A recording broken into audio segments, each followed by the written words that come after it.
The interconnected web of the feminine matrix is like a hive mind. It's a web every man is lured into and then is forced to stay trapped in through manipulation. The brotherhood of men only exists in the physical overt realm. So shallow men who are simply hurtling through life might not even be capable of comprehending or conceiving this idea, because their predisposition, being a true romantic, is to seek love and affection.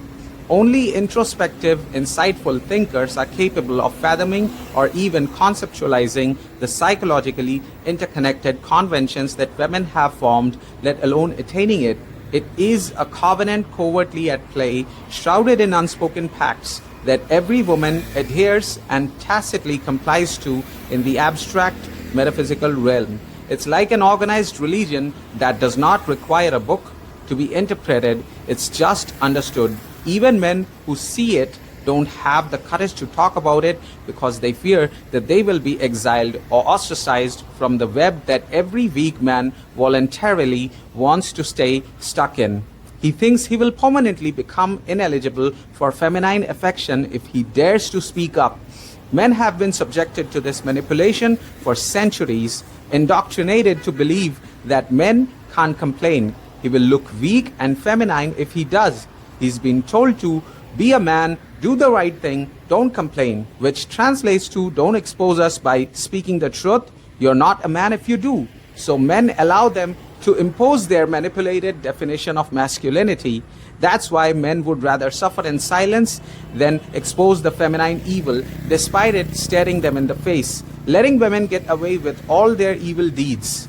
Man's cowardice and his tendency to serve woman's every whimsical demand not only emboldens a woman's diabolic tendencies, but also develops an inherent misplaced sense of entitlement in them. It warps their perception of right and wrong.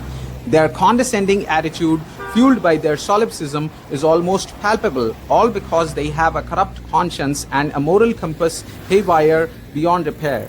Women like the idea of being in power, but they are not biologically wired for it. They have always been reckless and irresponsible with unmitigated power and unleashed freedom. Whenever they get power, they dread the idea of losing it. So their first instinct is to consolidate that power instead of working towards improving the economy and social welfare. Men need to understand that one gender cannot be empowered without depowering the other. Because power is a finite entity, you cannot summon power from a void or vacuum space to hand it over to women. It always existed with men. The very power that men of the older generations earned through skill and talent is being ceded by feminized, weak men of this generation to undeserving women in the name of a propaganda called equality, which completely disbalances the equilibrium that always existed. Women used their sexuality against men to feminize and manipulate men so it could be convenient to grab power from demasculated and effeminate men. Men are too innocent to understand how deeply they are being manipulated. Women use their pussy power to dominate men, and men are willingly ceding power to women only in hopes of getting access to the holy place. Men become so enamored and enchanted by a woman's exterior beauty that they deify women, thinking of them as infallible divine beings, lacking the foresight to see how badly their weak, simp-ish behavior is affecting the long-term health of the intergender dynamics. We are already living in a female primary gynocentric social order in which the patriarchy has long been smashed along with the patriarch. But newsflash for you, women are not the oppressed. They are not the default victims that you have been manipulated to believe. Women inherently want to be evil. Their evil is being justified and celebrated, and they have always been adversarial towards men. In a matriarchal society, lies and evil will prevail.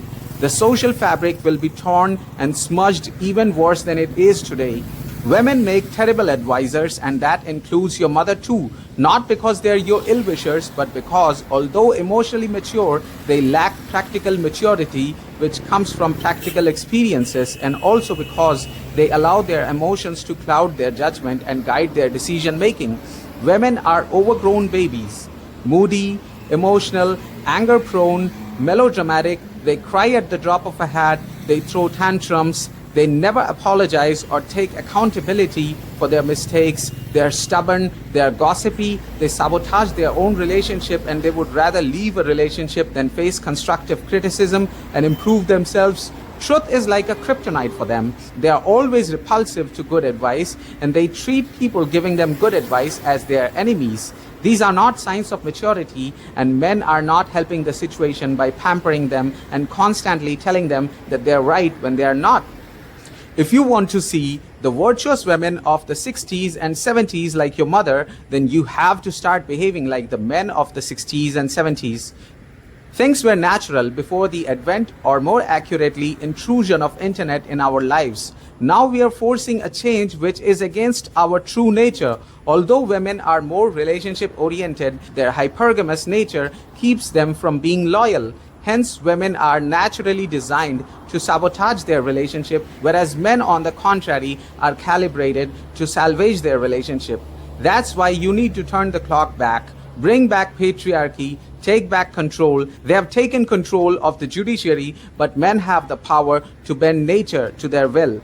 Learn to embrace your masculinity with all of its toxicity, because the very traits that you have been manipulated into believing as toxic are your primal nature. Your genetic coding, centuries of evolutionary adaptive programming, women associating masculinity with unconsensual sex, rape are resentful women who are trying to keep men in a constant state of guilt and are in turn disrupting the intergender dynamics. A masculine man who has firm belief in his abilities to win over a girl's affection will never resort to such heinous crime. Men who lack self-esteem and disqualify themselves for feminine affection commit such despicable acts.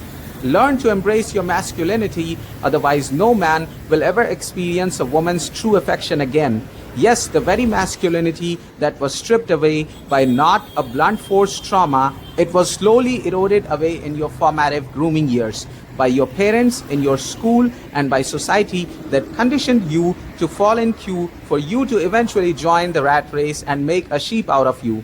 You're not a defective girl. Your masculinity is not a curse or a disease that needs to be cured. If you find yourself in disagreement with my statements, then your experience is limited, because I know for sure my sample size has been derived from the collective experience of men on a global scale. This video was made to liberate men and make them aware of the matrix, not make them hate or resent women. My words may be counterintuitive, but definitely paradoxical.